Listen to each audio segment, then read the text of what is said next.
क्या आपने कभी सोचा है कि एक नारा, सिर्फ एक नारा पूरी दिल्ली को हिला सकता है? क्या आप जानते हैं कि आजादी की लड़ाई में दिल्ली की सड़कों पर जो नारे गूंजते थे, वही नारे आज फिर से संसद में गूंज रहे हैं, लेकिन इस बार एक नया रंग लिए हुए। क्या महात्मा गांधी के जमाने में भारत छोड़ो और करो या मरो जैसे नारे लाखों लोगों को एकजुट करते थे, तो आज असदुद्दीन ओवैसी के जय भीम, जय मीम, जय फिलिस्तीन जैसे नारे क्यों पूरे देश में तूफान खड़ा कर रहे हैं? क्या ये सिर्फ नारे हैं या इनके पीछे छिपी है एक लंबी, रहस्यमयी और चौंकाने वाली कहानी? क्या गांधी जी की अहिंसा और ओवैसी की बेबाकी में कोई समानता है, या ये दो अलग अलग भारत की तस्वीर पेश कर रहे हैं? और सबसे बड़ा सवाल, क्या दिल्ली में आजादी का नारा फिर से जिंदा हो रहा है? लेकिन इस बार किसके लिए? आज हम आपको ले चलते हैं एक ऐसी डॉक्यूमेंट्री में जहां हर सवाल का जवाब आपको अगला सवाल देगा, जहां हर नारा आपको इतिहास की गहराई में खींच लेगा और जहां आप स्किप करने की सोच भी नहीं पाएंगे। क्योंकि ये कहानी सिर्फ गांधी और ओवैसी की नहीं, ये कहानी है भारत के नारों की, भारत की आजादी की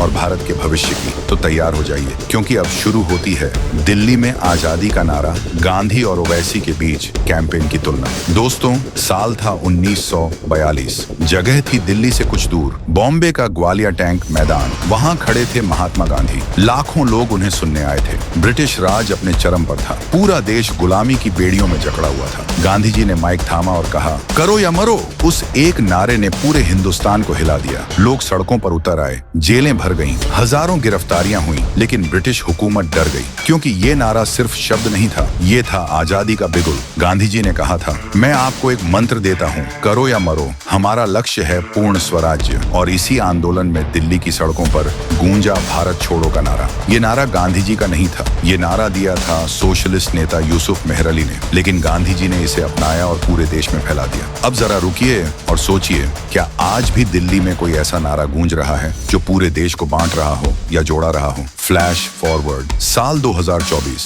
जगह दिल्ली की संसद, 18वीं लोकसभा का शपथ ग्रहण समारोह। हैदराबाद से 5वीं बार सांसद बने असदुद्दीन ओवैसी माइक के सामने खड़े हैं। वो उर्दू में शपथ लेते हैं और शपथ खत्म होने के बाद चिल्लाते हैं, जय भीम, जय मीम, जय तेलंगाना, जय फिलिस्तीन, तकबीर अल्लाहू अकबर। पूरी संसद में खलबली मच जाती है। बीजेपी सांसद चिल्लाते हैं, जय श्री राम। ओवैसी जवाब देते हैं अपने नारों से। स्पीकर कहते हैं, ये रिकॉर्ड से हटा दिया जाएगा। लेकिन बाहर निकलकर ओवैसी कहते हैं, मैंने क्या गलत कहा? गांधी जी ने भी फिलिस्तीन के लिए कहा था। संविधान में कहाँ लिखा है कि मैं ये नहीं बोल सकता? अब सवाल ये है, क्या ओवैसी का ये नारा गांधी जी के करो या मरो से मिलता जुलता है? क्या दोनों ही अन्याय के खिलाफ आवाज उठा रहे हैं, या ये सिर्फ विवाद है? चलिए पीछे चलते हैं, बहुत पीछे। साल 1921, जगह दिल्ली। एक उर्दू शायर और स्वतंत्रता सेनानी मौलाना हसरत मोहानी खड़े हैं। वो चिल्लाते हैं, इनकलाब जिंदाबाद। ये नारा पहली बार गूंजता है। ये नारा क्रांति का नारा था। भगत सिंह ने इसे अपनाया। 1929 में दिल्ली की सेंट्रल लेजिस्लेटिव असेंबली में बम फेंकते वक्त भगत सिंह और बटुकेश्वर दत्त ने यही नारा लगाया, इनकलाब जिंदाबाद। भगत सिंह ने कहा था, क्रांति के बहरे कानों को सुनाने के लिए बम की जरूरत होती है। वो नारा दिल्ली में गूंजा था और पूरे देश में फैल गया। अब जरा ध्यान दीजिए, असदुद्दीन ओवैसी ने कई बार अपने भाषणों में इनकलाब जिंदाबाद का जिक्र किया है। उन्होंने कहा है कि उर्दू वो भाषा है जिसमें हमारे क्रांतिकारियों ने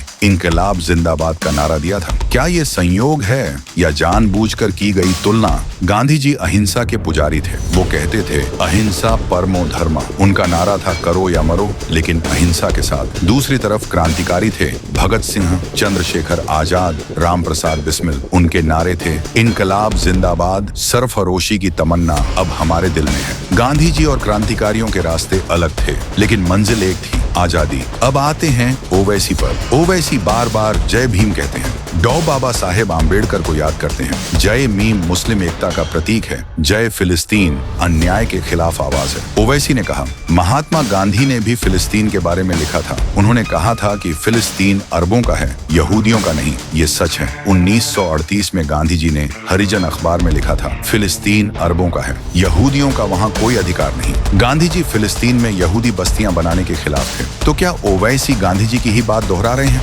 लेकिन सवाल ये है, गांधी जी ने कभी जय फिलिस्तीन नहीं कहा। वो भारत की आजादी के लिए लड़ रहे थे। ओवैसी भारत के सांसद हैं, वो भारत की शपथ लेते हैं। फिर विदेशी मुद्दे क्यों? दोस्तों, नारे सिर्फ शब्द नहीं होते, नारे भावनाओं का विस्फोट होते हैं। 1942 में दिल्ली की जेलों में बंद नेता भारत छोड़ो चिल्लाते थे। 1929 में दिल्ली की असेंबली में भगत सिंह इनकलाब जिंदाबाद चिल्लाते थे। 2024 में दिल्ली की संसद में ओवैसी जय फिलिस्तीन चिल्लाते हैं। क्या दिल्ली नारों की नगरी है? क्या दिल्ली में हर दौर में आजादी का नारा बदलता रहता है? अब एक और चौंकाने वाली बात, ओवैसी ने 2019 में भी संसद में शपथ के बाद कहा था, जय भीम, जय मीम, तकबीर, अल्लाहू अकबर, जय हिंद। तब भी जय श्री राम के नारे लगे थे। 2024 में फिर वही सिलसिला। क्या ये सिर्फ प्रतिक्रिया है या एक सोचा समझा कैंपेन? ओवैसी कहते हैं, मैं संविधान की शपथ लेता हूँ, संविधान मुझे बोलने की आजादी देता है। और सच ये है कि संविधान में कहीं नहीं लिखा कि शपथ के बाद क्या बोल सकते हैं, क्या नहीं।